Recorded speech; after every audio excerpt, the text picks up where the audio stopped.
Nuclear hot seat. What are those people thinking? Nuclear hot seat. What have those boys been drinking? Nuclear hot seat. The corium is sinking. Our time to act is shrinking, but our activists are linking. Nuclear hot seat. It's the bomb. Welcome to Nuclear Hot Seat, the weekly international news magazine keeping you up to date on all things anti-nuclear. My name is Libbe HaLevy. I'm the producer and host, as well as a survivor of the nuclear accident at 3 Mile Island from just 1 mile away. So I know what can happen when the so-called nuclear experts get it wrong. Plenty of news on the radiation leak at the waste isolation pilot plant site in Carlsbad, New Mexico this week, and we will be focusing on it in a special report with interviews with 3 activists on the front lines of the battle. Don Hancock of Southwest Research and Information Center, Karen Haddon of the SEED Coalition in Texas, and Diane DiRigo, Radioactive Waste Project Director at Nuclear Information and Resource Service, or NIRS. What's happening? Where's the waste going, and what's it going to cost we the taxpayers? All that information in interviews, plus features and numbnuts of the week, coming up in just a few moments. Today is Tuesday, April 29, 2014, and here is the week's anti-nuclear news. Time to catch up with some international stories. There was victory in Taiwan as demonstrators, 28,500 of them in a single demonstration, forced the Taiwanese government to announce that it would stop construction at a controversial nuclear power plant. Protesters broke through a police cordon on Sunday, April 27, to take control of a busy 8-lane intersection, demanding an end to construction on the Nuke 4 power station outside Taipei.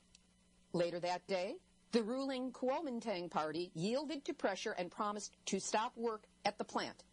They further said that only safety checks will be done, and after that, the Reactor 1 will be sealed for storage, and construction of Reactor 2 will be terminated. Woohoo! However, they also said that in the future, any of its commercial operation will be decided by referendum. Big loophole. Still, I wonder what it would take to make 28,500 people in America march against nukes. France may be the world's most nuclear energy-dependent country, but it looks like it's about to increase the amount of wind-sourced electricity in its power mix. The percentage of wind-powered electricity in the country is currently at 3%, and the country is looking to more than double it by 2020. That's good news, but they better hurry, because France's oldest nuclear power plant, Fessenheim, 37 years old, was shut down on Saturday, April 19, following an incident when a valve in control of the steam supply of the turbine generator accidentally closed. Reactor 1 of the plant has been out of operation since April 9, following a leak in a water supply pipe. You know, these things get old, they leak. France, put them out of their misery, shut them down, and put up some windmills. Over to Pakistan, where that country may ban Japan edible items in case traces of radioactive material are found on them. Back in April of 2011, the Pakistan Nuclear Regulatory Authority had directed authorities dealing with cargo arriving directly or even indirectly from Japan, be they edible or inedible, to be screened for radiation. The directives were issued from the Pakistan Nuclear Regulatory Authority. The PNRA made clearance mandatory for every consignment being imported from Japan. Can you imagine the NRC being that concerned about foodstuffs and non-foodstuffs from Japan coming into America? Over to Canada, and yes, Canada is another country, Americans. A 4-member group has filed a report with the federal panel examining Ontario Power Generation's proposal to bury low and intermediate level nuclear waste in a limestone formation 680 meters, meaning not quite half a mile, below the surface on the shore of Lake Huron. Class, can you say water table? Now dig it. An expert group, that's what it's called, no names, no credentials, just the label, expert, has said that the immense waters of the Great Lakes will greatly dilute any radiation-bearing water that might leak from a proposed nuclear waste site on Lake Huron. First of all, you don't dilute radiation. It can disperse, but each one of those little particles is still just as potent as it was when it was grouped with all of its buddies. As for the, there's so much water, nobody will notice. That's what's been said about every major body of water that has ended up showing enormous signs of pollution. A little and a little and a little equals, how did it happen? This is how it happens. Fortunately, the questionable wisdom of this is being questioned more deeply than it might have been otherwise, because even up in Canada, they're freaked out about what's happening at the WIP site. Over to Russia, where construction of a contamination shield at the damaged, that's a euphemism, damaged Chernobyl nuclear power plant could be delayed amid the ongoing political crisis in Ukraine.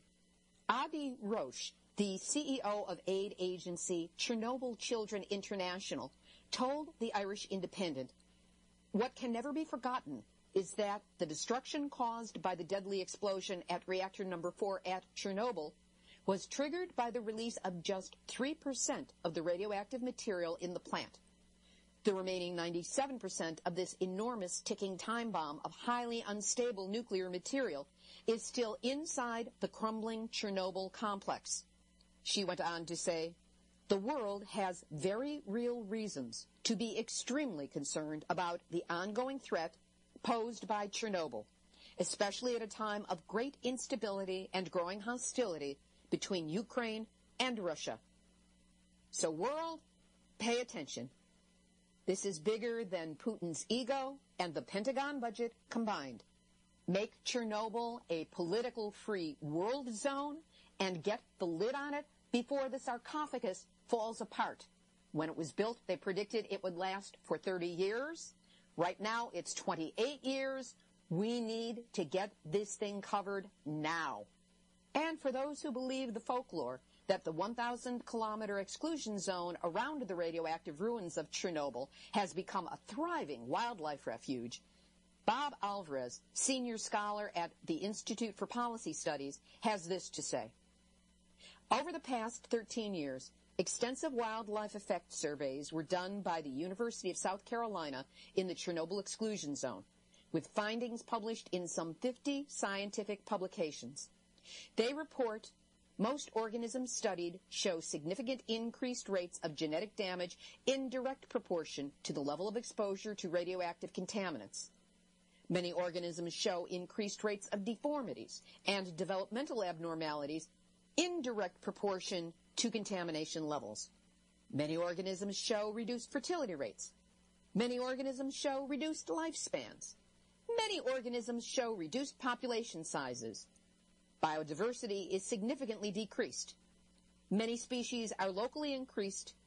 Mutations are passed from one generation to the next and show signs of accumulating over time. And mutations are migrating out of affected areas into the populations. The New York Times did a really good job in their article of April 27, 2014 on Fukushima, and now the plan to move residents back into that prefecture by March of next year. The government has announced that stipends will end next March for the people displaced by the nuclear disaster, and temporary housing will also begin to be closed. Villagers who moved back before then will receive a $9,000 bonus from TEPCO. Blood money. Evacuees are already feeling increased pressure to go back from a government that wants to limit criticism of the powerful nuclear industry. TEPCO refuses to comment beyond saying that it had so far paid out $36 billion. Chump change to nuclear. Nuclear Hot Seat correspondent Umi Hagatani reports that survivors of the 2011 Northeast earthquake who are living in Osaka public housing are being asked to sign a consent form when they extend their stay.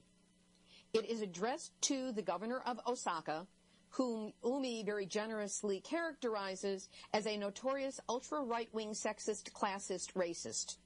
The consent form reads in part, "I understand that I rent my housing as a part of generous relief for emergency cases So I hereby consent to my removal by the date stated by Osaka Prefecture.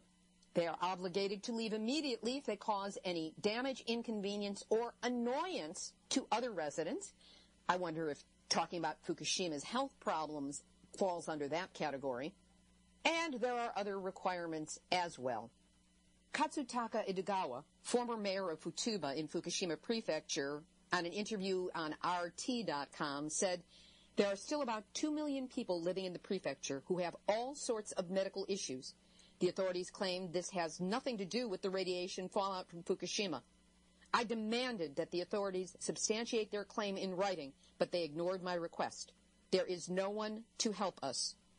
We need to admit that actually many people are dying. We are not allowed to say that." Of his own health, Idegawa said, "I now get exhausted quickly. It's harder to speak. I often get colds. My eyesight worsened. I have a cataract. My stomach hurts. My skin is very dry. I have muscular weaknesses in different parts of my body. These are the consequences.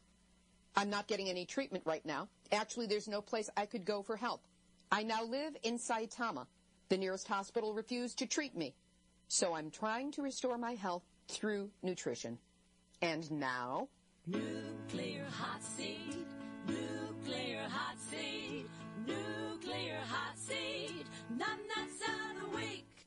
well, if you want to convince people that it's okay to eat sushi, that fish from the Pacific is just okay. And by the way, we're doing this to help get rid of a politician we really don't like. Just get President Obama to sit at a sushi bar in Tokyo and eat sushi. Bet your $6.5 billion buddies down at Vogel Nuclear in Georgia didn't tell you about the need for liquid zeolite, did they? Ha! Gee, Mr. President, that's why you get to be this week's Nuts of the week.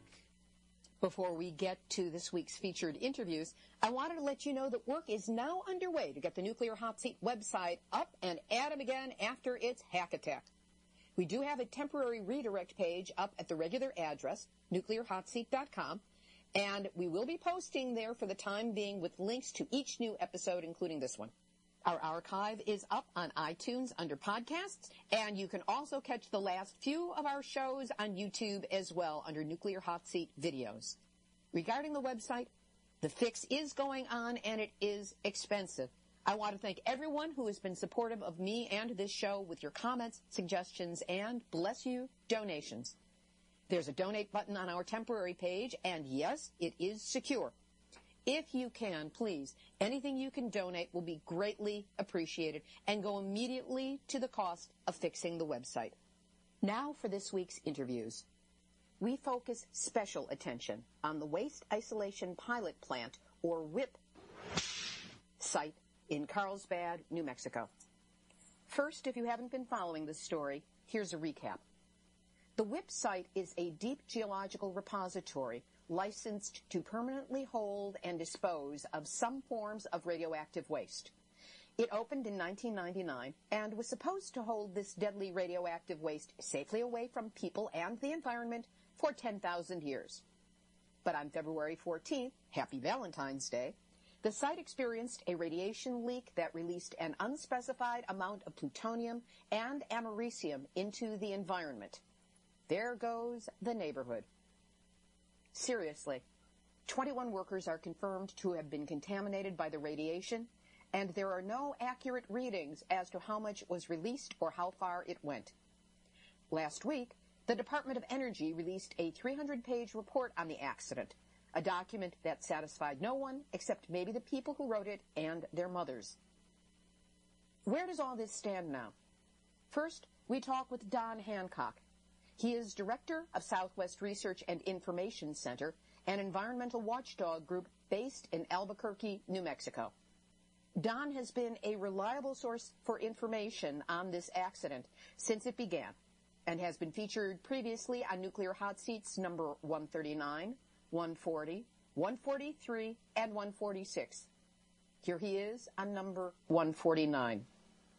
Don, since last we spoke, the Department of Energy's Accident Investigation Board released a 300-page report on the accident at the WIPP site.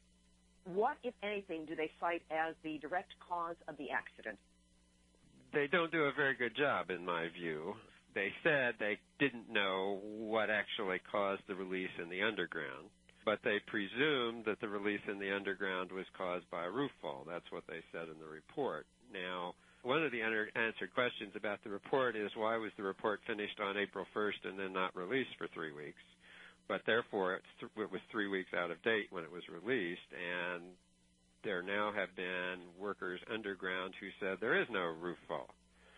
So as I say, they don't know what the cause is, and their speculation of what the cause is seems to be wrong based on what we know now.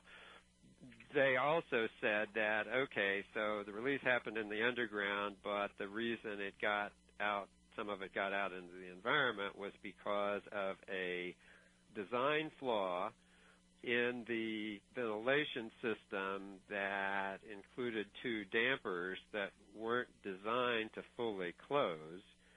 And since they didn't fully close, some of the radiation from the underground was vented directly out into the environment rather than going through the heap of filters as it was supposed to.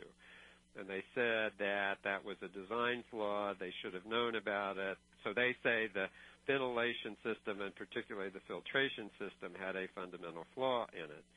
That's true. We know that there was some release because of the dampers. That still doesn't tell us how much, and it doesn't really satisfy me that that was the only way that waste was released. But they don't discuss at all how it is that the 21 workers got contaminated. And they don't discuss at all how it could be that the only contamination is what 21 workers breathed in. They continued in the report to say there's no evidence of any significant contamination other than the 21 workers. Well, that defies logic and science and physics and everything else. I mean, what came out through those two leaking dampers didn't all just go to 21 workers, some of whom weren't even on the site when this release happened. But none of those questions did this report address. I find it interesting that in that statement they use the word significant and that there was no evidence. There's no evidence that they don't seek the data. And significant is one of those wobbly spin-speak words that can reframe something as pay no attention, don't worry your pretty little head, as opposed to something actually happened. And they should have, in my view, totally within the scope of their report, should have been to analyze why, whether it was inadequate equipment, inadequate worker use of the equipment, inadequate training, or other things, why it is that they didn't have the evidence and they didn't develop the evidence that this leak happened and the contamination was out there and the contamination went to more than just the 21 workers. It's in the air. It's now a lot of it's in the soil, and we don't know where, et cetera, et cetera. But they, as I say, they didn't discuss those things. So in my view, while there's some useful and some new information in the report, it's very inadequate in terms of what it was trying to cover. I find it fascinating that there is, in this report from Board Chairman Ted Wyka, he said that more than a 10-hour response to the initial emergency alarm, and that, this is a direct quote, the bottom line is they failed to believe initial indications of the release, which would make this akin to 3 Mile Island, where nobody wanted to believe that the radiation that was showing up was as high as it was. Yeah, I absolutely. Remember, this was an event that was never supposed to happen. So everything that everybody had thought and learned up to that time was nothing could happen. The report does point out correctly that the underground air monitoring systems, there were supposed to be 4 continuous air monitors functioning at the time the release happened. Only one of the 4 was functioning. And the one that was functioning then had failed earlier on, just a few days earlier. And the problem, the accident board said, is there had been a number of false alarms from these continuous air monitors. So both because the mindset was nothing like this can happen and because you had false alarms in the past, the reaction was, as you stated, oh, well, we have another alarm, but that can't be right, kind of thing, both because our mentality is that it can't be happening and we have experience of the monitors doing false alarming. That's very troubling on both sides of that you would think that you wouldn't really be careful on the one hand and know that it is dangerous and it can happen and we shouldn't be overly confident. And two, that when you have a system where you know that your monitors have failed, that you don't have multiple redundant ones. So, if there had been 4 operating and one saying there's a release and 3 others properly stationed are saying there isn't, then you have some ability to say, oh, well, maybe this is another false alarm. But when you've only got one operating and it throws an alarm, you should behave as if it is a real alarm. This goes to a point that was made in the report that Nuclear Waste Partnership has exhibited poor management and eroding safety culture, ineffective maintenance, and a lack of proper oversight for radiation release, which is a pretty damning combination in dealing with a nuclear site. What is going to happen to them, or what could happen to Nuclear Waste Partnership as a result of this accident and this evaluation of them? Well, I'm going to say 2 things. I've been saying for several years what the accident board said, and I've been being ignored by Nuclear Waste Partnership and DOE on that subject for several years. I've also, as the accident board didn't, talked about why that declining safety has occurred, and in my view, it's significantly related to the fact that Nuclear Waste Partnership and DOE have been interested in expanding WIP to other missions so that Nuclear Waste Partnership can have more money and operate longer at the facility. And that's a direct cause of the reason there is an oversight is because the overseers are out promoting other missions rather than overseeing the safety. That goes for both Nuclear Waste Partnership and the DOE folks. That why that declining safety has happened, the accident board report didn't go into. But having said that, answering your question, unfortunately, based on past experience with DOE, Nuclear Waste Partnership's reward will be a reward. They will get more money because now they'll have to do, some amount of cleanup. They have to do some amount of retraining. They have to bring in some new, more experienced people in dealing with nuclear safety. And Nuclear Waste Partnership has already said that's what they're doing. Well, their reward will be, okay, since you failed and you need to bring in new people, we will pay you more to bring in new people and continue operating. That would be typical of DOE, not just at WIP, but at other sites. A lot of us would argue that since Nuclear Waste Partnership has had this contract for less than a year and a half of a 5-year contract with a renewal clause in it, that they've clearly not carried out the terms of the contract, and therefore the contract could be terminated. But I don't expect at this point that that's what DOE will do, but that's certainly something that should be considered because Nuclear Waste Partnership has been shown not to be able to operate the facility in the start clean, stay clean, no radiation release mode. So that should certainly be considered as well. And in the broader scheme of things, given this continuing history, not just at WIP, but at Hanford and Oak Ridge and Idaho and Nevada and South Carolina and all of its other major sites like Los Alamos, there have been leaks and problems and errors and safety problems and people being contaminated and contractors not fulfilling their job. One also must entertain the idea of whether the Department of Energy is actually the correct federal agency to be operating such facilities, and we also need to consider what role the regulators played in lack of regulating the facility. Going to possible causes of the accident, there have been reports that a green burst was seen in the utility yard just minutes before the radiation release began, that there was a popping noise heard, and emergency personnel reported reddish-brown vapors observed within hours after the radiation release began. Do you have any familiarity with this and how it might impact the understanding of how the accident happened? What I know about it is what I've heard from various sources. The accident board gives very short shrift, mentions the popping 20 minutes before, et cetera, gives very short shrift to it, and they don't say why, but presumably because this is in the area of the utilities on the surface, which is more than a mile away from where the release happened, and so presumably they're presuming there can't be any connection between those events on the surface and what happened in the underground. The vapors, again, same kind of thing.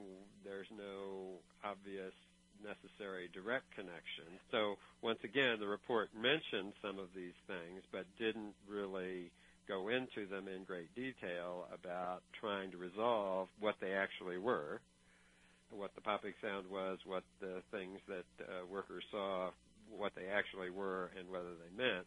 So I certainly think it's worthwhile to have some further investigation about those things. I continue to believe that something happened in the underground with one or more of the 258 contact-handled waste containers in Panel 7 in the underground, and we still don't know, and DOE agrees and admits they still don't know what happened.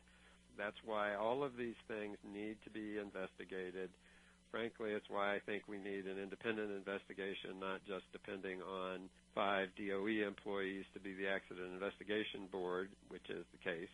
So, yes, there's still a lot that is unknown and unresolved. How far have crews been able to get underground to explore the possible cause of the accident?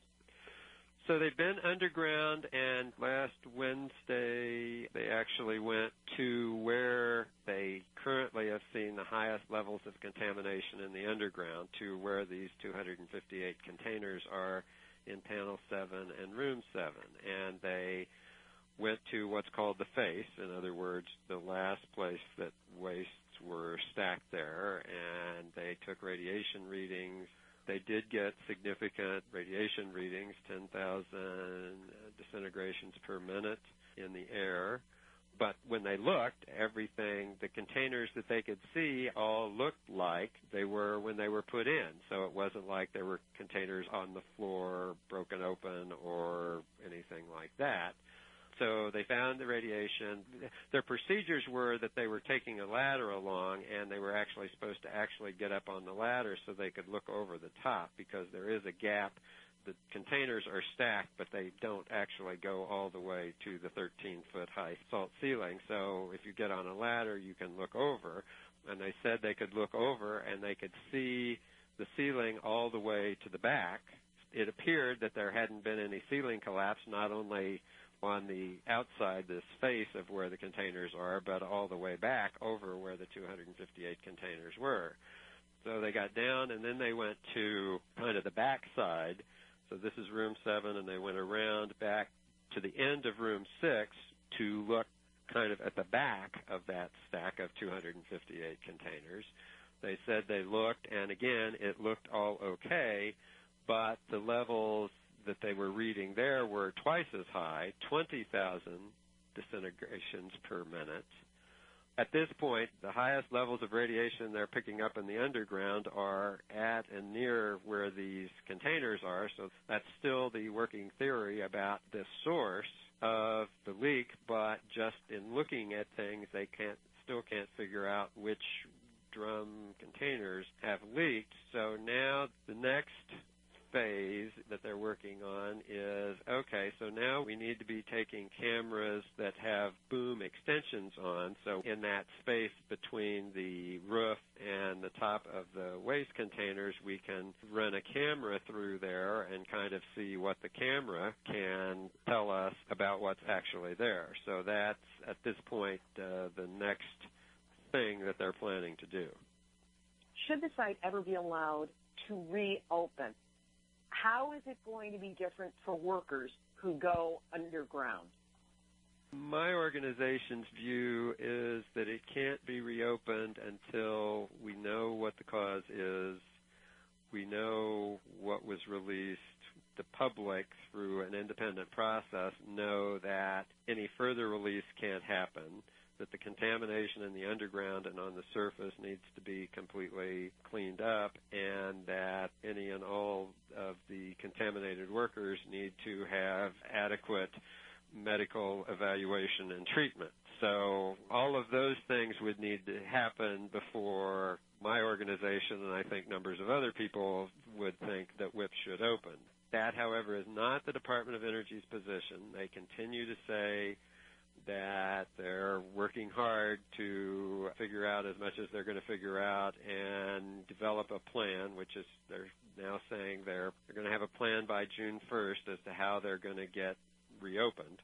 So that's their plan. And then just today, the National Nuclear Security Administration, which is part of the Department of Energy that deals with nuclear bombs, released a new report on what to do with 34 metric tons of surplus nuclear weapons plutonium. This is plutonium that was in nuclear bombs and has been pulled out of bombs as they were dismantled.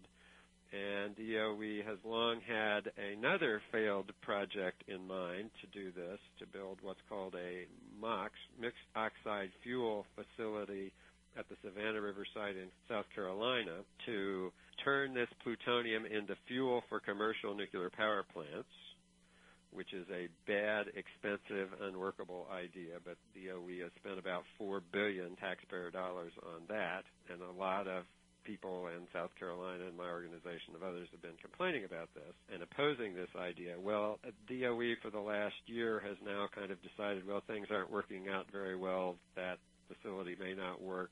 No utility wants to have that fuel. It's very expensive. The facility's under construction. They don't know it'll ever work, so they've been looking at alternatives. So just today they released their study of alternatives, and guess what?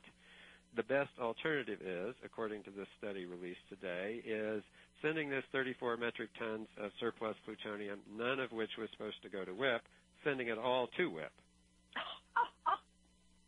It's like in the government, the right and the left hand don't know what they're doing. Of course, that's redundant. We know that one already. Go ahead. So here, once again, we're in kind of this Alice in Wonderland where Department of Energy is saying everything has been fine. We have a little bit of problem now, but don't worry, everything is going to be fine, and it's going to be so fine that we can not only reopen WIP for the waste that's supposed to go to WIP, we can reopen WIP to expand it, keep it operating for another 3 or 4 decades to handle this other waste stuff. Again, we are in this situation where people in New Mexico and other places that are paying attention have to wonder, who are these people that are in charge of this dangerous nuclear material, and should they be the ones that should be in charge of it?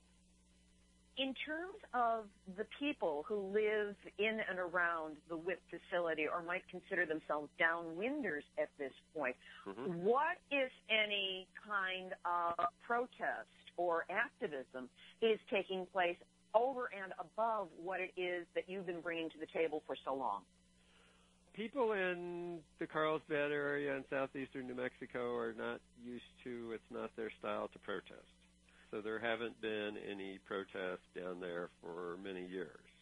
The thing that's changed a little bit is that there are these weekly town hall meetings that are held in the Carlsbad City Council chambers that are co-sponsored by the mayor of Carlsbad and the Department of Energy. So each week, DOE officials and contractor officials come to have an hour-and-a-half town hall in which they present some of what the current information is in terms of what's going on at WIP and allow people in the audience there to ask questions, and to a more limited extent, people who are watching online. And these town hall meetings are live streamed online, so anybody who can get online can look at them. And so there's some amount of questioning online that's allowed. And so historically, when there are public meetings or things like this idea that I just talked about of DOE saying, well, we can send a bunch of this stuff to WIP that's not supposed to come to WIP. Historically, there have been a couple of people in Carlsbad who have gone to those things and asked questions or raised concerns, but not more than that. What's been happening at these town halls, and we're now, 7 weeks into these weekly town halls, there continue to be people showing up at those town halls asking the kinds of questions, some of which are similar to what you've asked today, and are clearly not satisfied with all the answers they're getting. That's not a protest, but that's people in a company town, and in a company town you don't say things publicly against the company. In this case, WIP and the partnership and DOE, there are people that are now at least asking harder questions and being willing to express some public skepticism. A couple of pieces of new information in the Accident Investigation Board report is there were 2 workers, one of whom was at the site at the time of the release and one of them who came the next day, who asked for the bioassay sampling to be done before it was DOE, and the contractor decided they needed to do that. So again, that has not happened in the past with the workers saying, we aren't sure things are as safe as you keep telling us. We want to check for ourselves. So again, the fact that at least 2 of the 21 workers that have now been shown to be contaminated were concerned about it and asked to be checked before they were asked or advised or otherwise requested to do so. That's a change from the past. So not protest, but yes, there is more questioning, there is more skepticism going on in the Carlsbad area. People are asking for information that they'd never asked for in the past, so that's a good thing. There is more consciousness, more publicly expressed concern and questioning in the immediate vicinity than has been the case in the last 15 years going on. Any last thought you want to throw in that we haven't covered? There are always more things to cover, but I appreciate the fact that you are continuing to give time and interest to this issue, which I think, as you know, is important not just to folks in New Mexico, but folks around the country. So I appreciate your continued interest. Oh, you're not going to get rid of me on this one, Don. Okay, that's great. Well, they're not going to get rid of me. DOE's been hoping to get rid of me for more than 30 years about this, so they're not getting rid of me either. So I appreciate talking with you. Don Hancock, Director of Southwest Research and Information Center. When the website's back up, we will post a link to that Department of Energy surplus plutonium study that he mentioned. Next, I spoke with 2 strong, powerful women within our movement. Diane DeRigo is the Radioactive Waste Project Director for NIRS, Nuclear Information and Resource Service, and Karen Haddon is the Executive Director of the Sustainable Energy and Economic Development Coalition, or SEED Coalition. It's an environmental watchdog group located in Texas. Together, these 2 women filled in the picture of where the WIP nuclear waste is headed and what we face at Waste Control Specialists, or WCS, in Andrews, Texas. We started at the root of the problem with Diane's historical overview of how and why WIP came to be. Diane, going back into history, what was the intention behind the creation of the WIP site? The Waste Isolation Pilot Plant, or WIP site, is near Carlsbad Caverns in New Mexico, and it was originally intended, and the agreements between the Environmental Protection Agency and the communities and citizens and government of New Mexico and the federal government was that they would only take weapons-generated nuclear waste, and specifically transuranic waste. That means waste that's heavier than uranium. So it's uranium plus more, things like plutonium and americium and neptunium. And these are very, very long-lasting radioactive wastes. The half-life times 10 or 20 is the hazardous life. This stuff is hazardous into the 250,000 to 500,000 years, sometimes even longer than that. So it's essentially radioactive forever. and it's extremely dangerous if inhaled. It gives off alpha particles. These are kinds of radioactivity which are the worst if they're inhaled or ingested, and then they lodge in the body and give off alpha particles from within. So it's like having a little X-ray machine within your body. And the power of the alpha particles is much, much stronger for the short penetrating distance that they have. So it's the worst of the radioactive materials to inhale or ingest. And the wastes are generated mainly at nuclear weapons sites, but they're also in irradiated fuel from nuclear power reactors. But the deal with WIP, the site in New Mexico, was that it's only supposed to take the stuff from the weapons program, not from the nuclear power program. There have been continual suspicions, concerns, threats that more waste could go there than what was originally contracted, high-level waste, et cetera.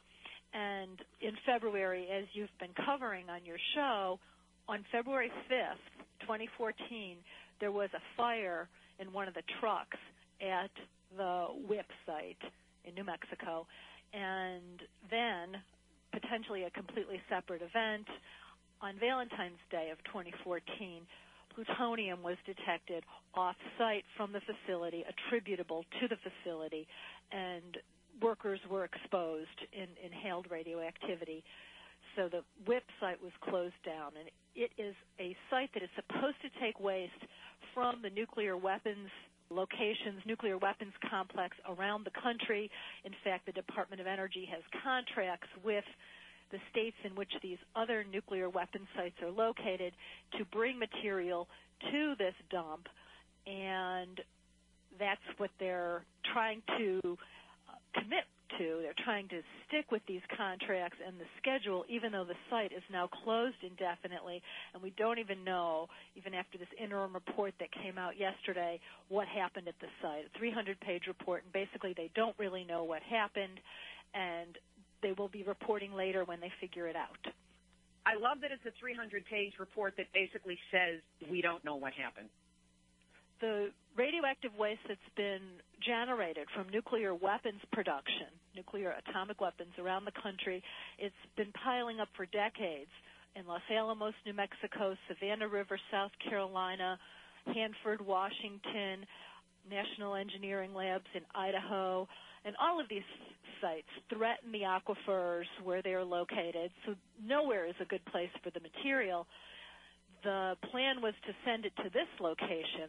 However, now this location has shown itself to not be a reliable place to isolate it, and despite that, the Department of Energy is continuing to take the waste on schedule, so they're going to bring it to a different place, Waste Control Specialists in Texas, and I'll let Karen talk to you about that. Karen, the waste now from WIP that is supposed to go to WIP is being shipped to the WCS site in Andrews, Texas, which is what you have been monitoring among many other sites in Texas for the SEED Coalition. Tell us about what's been happening to the waste as it arrives at WCS and why this is not a good idea. The waste coming from Los Alamos is being stored above ground in steel sheds. They do have a concrete floor, but this is waste that was originally going to go half a mile underground. Everything about the Waste Control Specialist site is very, very questionable in my mind. The site never should have been opened at all based on the fact that 8 employees at the Texas Commission on Environmental Quality recommended denying the license. And they did so because of the concern about radioactive contamination of water. There is water very close to this site. There's been debate about whether it's directly over the Ogallala Aquifer, and the people who say that it's directly over the Ogallala Aquifer have been sued in the past by Waste Control Specialists. And Waste Control Specialists is owned by a Texas billionaire, is it not? Yeah, Texas billionaire Harold Simmons has been the owner of Waste Control Specialists. He recently passed away at close to $10 billion in his fortune. He's a major donor to Republican candidates in particular and some Democrats as well, and was Governor Perry's #2 all-time funder.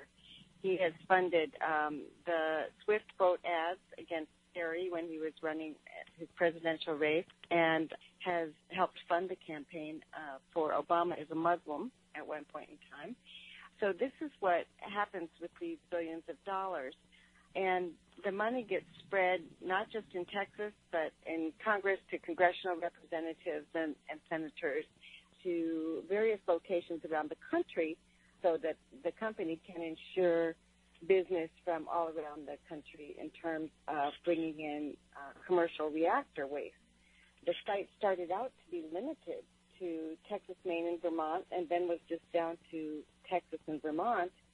And after that, they managed to get our legislature here in Texas to expand the license to take waste from commercial reactors all around the country.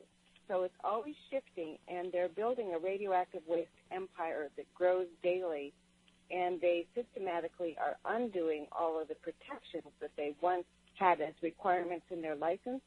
Their license is being loosened in every possible way. We believe, or we know, that the WCS site is located above the Ogallala Aquifer, which is under 8 states and provides drinking water for the people in those states. How can there be a debate about a geological site or something that has been mapped by the... That's a very good question. The maps in 1995 showed the Ogallala Aquifer under the WCS site and in that part of Andrews County, which is right at the base of the Panhandle on the New Mexico border. The maps got changed in about 2006, the Texas Water Development Board maps, and the aquifer boundary was shown further north. They say that was based on input from monitoring wells that waste control specialists had on site and data provided by Texas Tech University, where Kent Hance is now chancellor, and Kent Hance is the vice president of WCS. So it sounds like this is fox in the hen house, let's protect our interests. Perhaps. Always. And the money flows so far and wide that WCS has a virtual monopoly on everything they touch. WCS has even given money to every single one of our Texas Supreme Court justices. So there's reason to at least suspect the new boundary on the Ogallala Aquifer. The company admits that the Ogallala is at about 6 miles north of the site, and they claim that the waste and that the radionuclides could never move in that direction, but that just doesn't match what happens in nature. There's a lot of fracking. There's a lot of pathways underground that could be pathways that radioactive material could travel. People have asked questions since you mentioned fracking. There have been questions asked, I don't know whether any answers have been provided, on how close to the site fracking takes place. The footprint is a smaller area, but then underneath, the site expands much further out, and there has been fracking in this region of New Mexico. Let's get back to, this is now waste that is being stored above ground in containers that normally would be half a mile underground in salt caverns. What could go wrong? That was rhetorical. I understand that there is a time limit as to how long this waste is supposed to be on the WCS site. Can you talk to that? The existing license for WCS does allow them to store transuranic waste, but it does have a 1-year time limit. DOE has said in their agreement that if it ran past that time, they would ask for a longer time frame. So there's no telling what exactly could or would happen. They have 3 buildings that this waste can fill up, and beyond that, they don't really have any more buildings that the waste could go into. And there's a lot of this waste sitting out there waiting for a place to go. So there's no telling how this will play out. And in terms of what could go wrong, there are actually many things that could go wrong, which is including tornadoes with this stuff stored above ground. Even though the area is dry, sometimes there are massive thunderstorms and flooding. There's concern about fires near Los Alamos. There have also been wildfires in West Texas in Andrews County some of them fairly close to this site that has a vast quantity now of radioactive waste, next to a site that's called a RECRA site that has hazardous waste and corrosive chemicals. The thing that I find a bit interesting is that the transuranic waste, these wastes that are supposed to go to the WIP site for disposal, they've been at the weapons facilities for decades since they were generated. Some are pretty old. Some have been dug up and recontainerized. And I find it interesting that now, at this point, when the Department of Energy's disposal site is not able to take waste, that the Department of Energy is still committed to taking the waste, even though there's nowhere for it to really go. And, of course, Waste Control Specialist loves the idea of taking more waste of any kind. It's always wanted to take as much as possible. This is pretty clearly a foot in the door for high-level waste. It's not like the waste at these sites is safe. I'm certainly not saying that. I think all of us are very sympathetic with the inadequate way that the Department of Energy has for managing the waste at its sites. The situation, though, of committing to taking the waste and then bringing it to a place where it's only able to be stored for 1 year, they're setting themselves up for what's going to happen in a year. I mean, obviously, they're going to push to get a longer storage time if WIP doesn't reopen, and considering it's been over a month and they still don't know what even happened there, it's unlikely that it will. Many have suspicions about whether WIP will actually reopen. Could this be a step towards accepting high-level radioactive waste at the Texas WCS site? That is a huge concern of ours, that accepting this waste is a step toward accepting high-level waste in Texas. In fact, that was my first thought. Oh, here comes a huge quantity of transuranic waste. The high-level waste will surely follow. Well, sure enough, it wasn't a day or two later when Chuck McDonald, a spokesperson for Waste Control Specialist, was saying the exact same thing. This is great for us. It shows that we can handle high-level waste. So I think that is what we can expect. Furthermore, when it comes to the transuranic waste, the experience so far with waste being stored at Waste Control Specialists has been a real problem. They were storing waste from Studsvik, a processor in Tennessee, at the WCS site, and it sat there way past its deadline. Our organization filed a complaint about it with the environmental agency here. And what happened as a result was that there was no fine that was levied, and no one required them to move the waste, which was what their license said should happen. Instead, the waste continued to stay at the site and was stored for a long time, and eventually it was buried. So that's what the experience has been so far. We hope that that won't be the experience with transuranic waste. But the concern, of course, is that the transuranic waste will continue to be brought in, that the 1 year limit will be extended, as was for the Studsvik waste from the Tennessee processor, and that it will de facto become a more permanent place for this waste for which it was never designed. They are not licensed for disposal, only storage of this waste. To give people a clear picture, at the WCS site, the waste is not stored underground. It's above ground in containers where it is open to whatever the elements have. Tornadoes in particular were a really frightening thought. And in terms of them being told that they have to get rid of the waste after a year, it is either a shell game or a hot potato. Where would it go? Exactly. Those are precisely our concerns. So, Diane, given this problem at WIP, which was supposed to last for, 1,000, 10,000 years, and barely lasted 15 without this radiological accident taking place, what, if any, impact do you see this having on our national nuclear policy or the way business is done?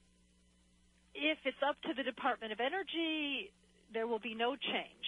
They do not see anything as a big problem, and Fortunately, there is an investigation going on by the Defense Nuclear Facilities Board at the request of the New Mexico senators. That at least is somebody other than the Department of Energy looking at what happened. But unless the public really raises its concerns, the Department of Energy is more than happy to just shift over to disposal at WCS, I would imagine. In terms of the release of radiation and the fact that it was ongoing for perhaps 20 days, and now we've got plutonium and americium released into the environment in our Southwest, is there any other nuclear accident that has taken place that would parallel this one? I don't think we know enough about this one to be able to answer that question yet. Nuclear waste sites have leaked ever since there have been nuclear waste sites. When they get caught, that's actually a good thing because there's really no way to physically isolate this material for as long as it's hazardous. So if we at least are detecting that it's happening, then we've got a bit of a chance to control it. But unless the government stops making more nuclear waste, we're not really on our way to solving it, and they're not in the mood to do that. It's not at all surprising that there was an ongoing leak. It always seemed that probably would be occurring, and some experts have pointed out that the filters don't get 100% of the waste. When you look into the fire report from February 5th, you find that one of the things that happened was that the ventilation curtains were cut. No one explained why that happened, whether it was for workers to breathe fresh air or to be able to see. Obviously, it was a nightmare scenario. So no one can tell us quite why. And now this initial report is alluding to problems with radiation coming up the ventilation shaft, in addition to noting a green spark and arcing at the substation, the electric substation nearby, before this radiation got detected.